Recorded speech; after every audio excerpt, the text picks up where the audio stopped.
Piece के हवाले से अभी भी बहुत सारे सवालात हैं पाकिस्तान की शमूलियत को लेकर भी। आपको लगता है कि इस बोर्ड के तहत गजा में अभी इस वक्त जो हालात हैं, चाहे वो जंगबंदी हो या तामीर नौ हो, उन मामलात में कोई बेहतरी आ सकेगी? देखिए, पहली बात तो यह है कि आपको इस चीज को देखना है कि इजराइल करना क्या चाह रहा था। 70,000 लोगों को उसने शहीद कर दिया। दुनिया में कोई कोई ब्लड बात नहीं रुकवा सका। उसका अभी भी दिल ये है कि मैं गजा के ऊपर पूरा कब्जा रखूं, जितना उसने किया हुआ था। वो चाहता था कि यहाँ पे जो पॉपुलेशन है उसको निकाल दिया जाए। वो चाहता है उसके, और मिलिटरली उसने सबको कमजोर कर दिया। हमास हिजबुल्लाह जो है वो बिल्कुल इस काम के नहीं रहे। सीरिया जो है वो न्यूट्रलाइज हो गया था। ईरान कुछ कर नहीं सकता। तो अब गजा के जो लोग हैं वो इजराइल के रहमो करम पे थे। अब ये जो एक प्लान सामने आया है, इस प्लान में यह है कि इजराइल के एग्रेशन को रोका जा सकता है और ब्लड बाथ को रोका जा सकता है। इस सिलसिले में जो आपको पता है कि 8 मुल्कों ने मिलके एक कलेक्टिव एफर्ट की, और फिर आपको पता है यूएन में गए, एक यूएन सिक्योरिटी काउंसिल रेजोल्यूशन 2803 आया, और फिर ये डिस्कशन हुई कि ये जो प्लान है, ये जो जिसको आप डिस्कशन हम कर रहे हैं, गजा बोर्ड ऑफ पीस जो है, इसकी बात हुई। अब जाहिर बात है जी। इसमें क्या होगा, किस तरह की चीजें होंगी। कल वहां पे आपने देखा कि जैरेड कुशनर जो है वो भी एक ब्रीफिंग दे रहे थे और कह रहे थे कि हम इस तरह की रीडेवलपमेंट करेंगे। देखिए, पहली बात तो यह है कि सीज फायर बहुत हद तक रुका हुआ है। अभी भी इजराइल ने बर्बरियत दिखाई है, जी। लेकिन ये 8 मुल्कों का, जिसमें पाकिस्तान भी हिस्सा है, और इस बोर्ड ऑफ पीस का इजराइल के ऊपर एक प्रेशर है, जिसकी वजह से किसी हद तक चीजें जो है वो ठीक डायरेक्शन में जा रही हैं। और दूसरी बात यह है कि रिकंस्ट्रक्शन होगी, जो मैं समझता हूं कि सबसे इंपॉर्टेंट चीज है। हाँ। और सबसे अहम बात यह कि पाकिस्तान अगर इस बोर्ड ऑफ पीस का हिस्सा है, तो पाकिस्तान कोई भी फलस्तीन के मसले पे कॉम्प्रोमाइज करने वाला नहीं है। जो राइट ऑफ सेल्फ डिटर्मिनेशन है हाँ। पैलेस्टीनियंस का, उस पर कोई कॉम्प्रोमाइज नहीं है। जो कॉन्सेप्ट ऑफ स्टेटहुड है पैलेस्टीनियंस के लिए, उसके लिए कोई कॉम्प्रोमाइज नहीं है। तो मैं समझता हूं कि पाकिस्तान, वो जो अगले दिन आपने सुना होगा कैनेडियन प्राइम मिनिस्टर ने कहा कि if you are not on the table you are on the menu. तो बात तो सिर्फ ये है कि अगर आप टेबल पे हाँ। बैठे हैं, आप बहुत सारी चीजें जो है वो अब ये जो 8 मुसलमान मुल्क जिन्होंने इनिशियली ट्रंप से यूएन जनरल असेंबली की साइडलाइन पे मुलाकात की थी, ये सारे के सारे ये जी। गजा की रिकंस्ट्रक्शन में भी किरदार अदा करेंगे, बोर्ड ऑफ पीस में भी हैं, अमेरिका के जरिए। देखिए, दुनिया में अगर कोई मुल्क है जो इजराइल के ऊपर ठीक। प्रेशर डाल सकता है तो वो अमेरिका है, और ना तो यूनाइटेड नेशंस है, ना ओआईसी है, ना कोई और अदारा है।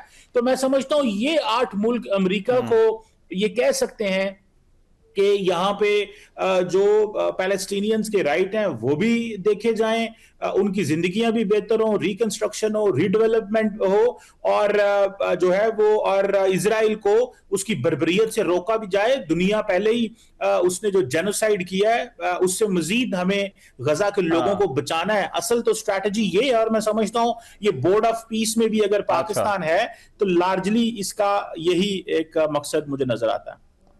लेकिन इसमें कमर चीमा साहब, एक जो अहम सवाल है वो रीडेवलपमेंट के हवाले से और फिर इसमें अमरीकी असर व रसूख के हवाले से है। वो आपको लगता है कि ये जो प्लान्स आ रहे हैं ये काबिल अमल हैं, प्रैक्टिकल हैं, और गजा जंगबंदी से जो है वो इस तरफ रिकंस्ट्रक्शन और रीबिल्डिंग की तरफ जा सकेगा? देखिए, बहुत सारी चीजें हैं। अब देखिए, फ्रैंकली बात करनी होगी। बात यह है कि किसके पास जी। कंट्रोल है कि वो इजराइल को रोक सकता है। अमेरिका के पास। अगर अमेरिका उस बोर्ड ऑफ पीस में है, ट्रंप उस बोर्ड ऑफ पीस में है, तो बहुत सारी चीजें ऐसी होंगी जो जारी बात है वो कह रहे होंगे और वही अमल दरामद होगी। लेकिन पाकिस्तान और बाकी जो मुल्क हैं जब टेबल पे बैठेंगे तो बहुत सारी अपनी सजेशंस दे सकते हैं, डिस्कशन का हिस्सा होंगे, उनकी बातें मानी जाएंगी। अच्छा। कलेक्टिवली 8 मुल्क एक प्रेशर बिल्ड करेंगे अमेरिका के ऊपर। तो मैं समझता हूं इस सेंस में हमें इस चीज को देखना है कि ये जो रिकंस्ट्रक्शन, रीडेवलपमेंट और ये जो पैसे आने हैं इसके अंदर, मैं समझता हूं कि गजा के लिए इससे अच्छी कोई डील नहीं थी, और गजा के लोगों के लिए कि उनकी जिंदगियों में देखें कौन चाहेगा कि अमेरिका से उठेगा और यूरोप से उठेगा और वहां पे जाके इन्वेस्टमेंट करेगा। मैं कहता हूं गजा तो अगले 50 साल भी नहीं है कह सकता कि उनकी डेवलपमेंट हो सके। तो पहले तो आपको पता है जब इस तरह हमास लड़ती थी इजराइल के साथ, कुछ जंग होती थी, तो उसके बाद अरब ममालिक थोड़ी बहुत एड भेजते थे, मामलात होते थे। इस दफा एक नया फॉर्मूला है, तो मैं समझता हूं कि इस फॉर्मूले के ऊपर आपको पता है कि यूएन सिक्योरिटी काउंसिल रेजोल्यूशन भी है 2803। तो ये एक मैं समझता हूं कि ये एक अच्छा इनिशिएटिव है इस सेंस में कि जो हमारे कोर गोल्स हैं कि एक हम गजा का वो जेनोसाइड रुके, दूसरा हम टेबल पे बैठ के कोई ना कोई वहां पे अच्छी इनपुट दे सके जहां पे बेहतरी हो सके, तीसरा हम उनके लोगों की जिंदगियों में बेहतरी आए, वहां पे दोबारा हॉस्पिटल आएंगे, स्कूल्स आएंगे, कॉलेजेस आएंगे, डेवलपमेंट होगी। और बहुत सारा जो स्टेक्स हैं वो जारी बात है इन 8 मुल्कों के एटलीस्ट जिन्होंने इनिशियली ट्रंप से यूएन जनरल असेंबली की साइडलाइन पे मुलाकात की थी उसके हवाले से। तो मैं समझता हूं कि it's a good bargain knowing कि अपनी पोजीशन क्या है और हमारा किरदार क्या हो सकता है। राइट लेकिन ये जो चीमा साहब ये जो सिस्टम है वो आपको लॉन्ग टर्म चलता हुआ जो है वो नजर आ रहा है, और क्योंकि कहीं ना कहीं ये भी बात हो रही है कि शायद ये एक पैरेलल बॉडी जो है या पैरेलल निजाम बनाने की जो है वो कोशिश जो है वो की जा रही है, लेकिन ज्यादा अहम सवाल ये है कि ये लॉन्ग टर्म है, आपको लगता है ये प्लान या नहीं? देखिए ट्रम्प आपको पता है बहुत सारी बातें कर देते हैं। उन्होंने तो ये भी कह दिया था G7 एग्जिस्ट ही नहीं करती, मैं तो G2 पे बिलीव करता हूं, चाइना और अमेरिका, बाकी तो मेरे कुछ है ही नहीं है। सो सवाल दूसरा ये है कि वो कह रहे हैं कि यही अब नई यूनाइटेड नेशंस, तो मुझे बताएं क्या नई यूनाइटेड नेशंस जो है उसका वो 3 साल के लिए? नहीं, डेफिनेटली नहीं। तो ये मैं समझता हूं इसका जो प्राइमरी गोल है ना, देखें जो गजा के लोगों को फायदा होगा वो ये है कि ब्लड बाथ रुकना है।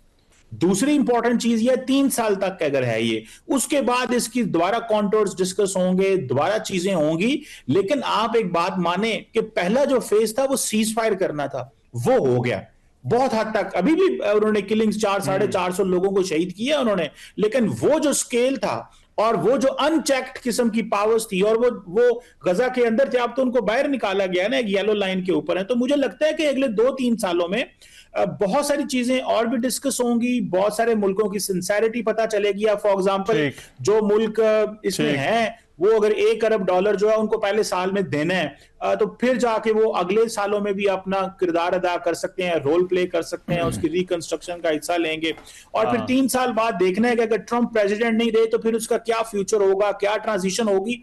तो मेरा ख्याल है बहुत सारी चीजें जो है वो वक्त के साथ अनफोल्ड होंगी, लेकिन इमीडिएटली जो रिलीफ है वो हमारे फलस्तीनी भाइयों को मिला है कि उनका जो ये ब्लड शेड है, उनका जो जेनोसाइड इजराइल कर रहा था, और इजराइल और नेतन्याहू जो कि एक बर्बरियत में उसने अपना एक नाम कमाया है और दुनिया उसको अकाउंटेबल नहीं ठहरा सकी।